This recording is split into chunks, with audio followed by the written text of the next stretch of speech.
ఇవి కాక ఈ 9 నెలల్లోనే అమరావతి పేరు చెప్పి ఇప్పటికే తెచ్చిన అప్పులు, తేబోతున్న అప్పులు ఈ రెండు మరో 52,000 కోట్లు. World bank and ADB, Asian development bank, world bank నుంచి 15,000 కోట్లు, కేఎఫ్డబ్ల్యూ జర్మనీ నుంచి 5,000 కోట్లు, హుడ్కో నుంచి 11,000 కోట్లు, సిఆర్డిఏ ఏకంగా కమిట్ అయిన అప్పులు, అంటే కమిట్ అయినారు, మరో 21,000 కోట్లు మేము రేస్ చేస్తామని చెప్పి. సో చేసిన అప్పులు, చేయబోతా ఉన్న అప్పులు, రాజధాని పేరు చెప్పి మరో 52,000 కోట్లు.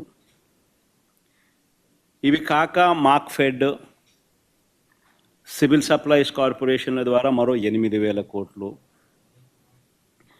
ఏపీఎండిసి ద్వారా తేబోతున్న అప్పులు మరో 5,000 కోట్లు. అన్నీ కలిపితే ఏకంగా తీసుకొచ్చి నా అప్పులు, చేయబోతున్న అప్పులు ఏకంగా 1,45,000 కోట్ల పైమాటే. ఇది నిజంగా ఒక రికార్డు. ఇది ఇంకో రికార్డు. ఎవరు బద్దలు కొట్టలేనంత పెద్ద రికార్డు. ఇన్ని అప్పులు చేసిన సూపర్ 6, సూపర్ 7 ఇచ్చారా? పేదలకు ఏమైనా బటన్లు నొక్కారా? అందరూ ఆలోచన చేయాలి. పోనీ కనీసం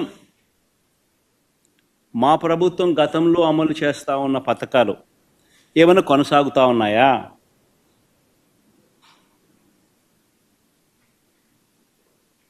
సూపర్ 6 లేదు, సూపర్ 7 లేదు. మా ప్రభుత్వం అమలు చేస్తూ ఉన్న, గతంలో అమలు చేస్తూ ఉన్న పథకాలు పిల్లల చదువులకు అవసరమైన పిల్లల చదువులను ప్రోత్సహిస్తూ, ఆ తల్లులను ప్రోత్సహిస్తూ, ఆ పిల్లల చదువుల కోసం, ఆ తల్లుల కోసం ఇస్తూ ఉన్న అమ్మఒడి, పాయే,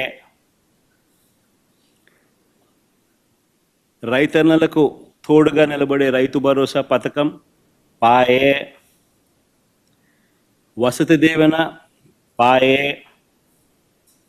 విద్యా దీవెన అరకొర, చేయూత లేదు, ఆసరా లేదు, సున్నా వడ్డీ, ఆరోగ్యశ్రీ పూర్తిగా కూడా యగనామమే, వాహనమిత్ర, నేతన్న నేస్తం, మత్స్యకార భరోసా, కాపు నేస్తం, ఈబీసీ నేస్తం, చేదోడు, తోడు, లానేస్తం, అన్నీ గతంలో ఉన్న పథకాలన్నీ కూడా పాయే. పిల్లలకు ట్యాబులు ఇచ్చే కార్యక్రమం కూడా పాయే. మరి నేను అడుగుతా ఉన్నా, 1,45,000 కోట్ల రూపాయల అప్పులు చేసినవి, చేయబోతున్నవి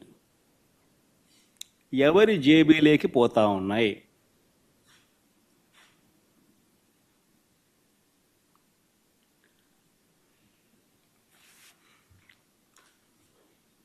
ఈ 9 నెలల కాలంలో పోనీ ఉద్యోగాలు ఎంతమందికి ఇచ్చారు, ఉద్యోగాల పరిస్థితి ఏమిటి అని కూడా కాస్త ఒకవైపు అటువైపు చూస్తే, ఒక్క కొత్త ఉద్యోగం ఇచ్చిన దాఖలాలు లేవు, కానీ ఊడగొట్టిన ఉద్యోగాలు మాత్రం ఏకంగా 2,60,000 ఉద్యోగాలు, వాలంటీర్ల ఉద్యోగాలు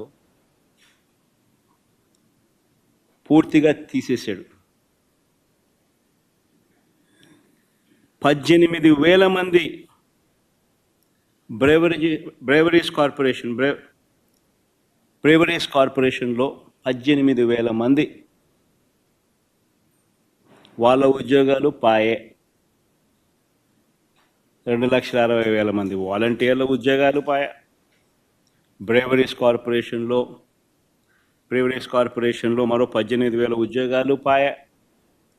ఫైబర్ నెట్, ఏపీఎండిసి, ఫీల్డ్ అసిస్టెంట్లు, వైద్య ఆరోగ్య శాఖ ఇలా ఆయా విభాగాలలో వేల సంఖ్యలో ఉద్యోగాలు పూర్తిగా తీసేశారు. ఇవన్నీ ఒక ఎత్తున గ్రామ వార్డు సచివాలయాలలో సైతం పనిచేస్తూ ఉన్న ఉద్యోగస్తులను కూడా వారిని కూడా సచివాలయాల నుంచి వాళ్ళందరినీ కూడా డిస్లొకేట్ చేసి గవర్నమెంట్ రంగంలో వివిధ మిగతా డిపార్ట్మెంట్లలో ఎక్కడైనా వేకెన్సీస్ ఉంటే అక్కడ వాళ్ళని సరిదేసే కార్యక్రమం మొదలెట్టాడు. సో ఆ ఇచ్చే ఉద్యోగాలు కూడా పూర్తిగా కుదించే కార్యక్రమం. వాలంటీర్లను అయితే ఎలా మోసం చేశాడో మనం అంతా చూసాం. ఎన్నికలకు ముందు వాలంటీర్లకు 10,000 జీతం అన్నాడు. 10,000 బాయ, వాలంటీర్ ఉద్యోగం ఉన్నది బాయ. పోనీ ఉద్యోగస్తులనైనా అంత బాగా చూసుకున్నాడంటే వాళ్ళను మోసమే. ప్రభుత్వం వచ్చిన వెంటనే ఆయన మేనిఫెస్టో ఒకసారి చూస్తే ఆయన మేనిఫెస్టో ఆయన ఇచ్చిన 143 హామీలు ప్రభుత్వం వచ్చిన వెంటనే అయ్యారన్నాడు. ఇంటరిమ్ రిలీఫ్ ఇంతవరకు 9 నెలలు అయింది. రూపాయి పెంచింది, రూపాయి ఇచ్చి పుణ్యం కట్టుకున్న పాపాను పోల. 9 నెలలు అయిపోయింది.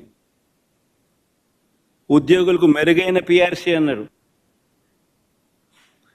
ఉన్న పిఆర్సీ చైర్మన్ బలవంతంగా రాజీనామా చేయించారు. కొత్త పిఆర్సీని ఇంతవరకు వేయలా. ఐఆర్ ఇవ్వాల. 1వ తేదీనే జీతం అన్నాడు. 9 నెలల కాలంలో ఒకే ఒక నెల ఇచ్చాడు. మిగతా 8 నెలల్లో నెలలో 1వ తారీఖున జీతాలు ఇచ్చాడు చంద్రబాబు గారు. చెప్పాలి,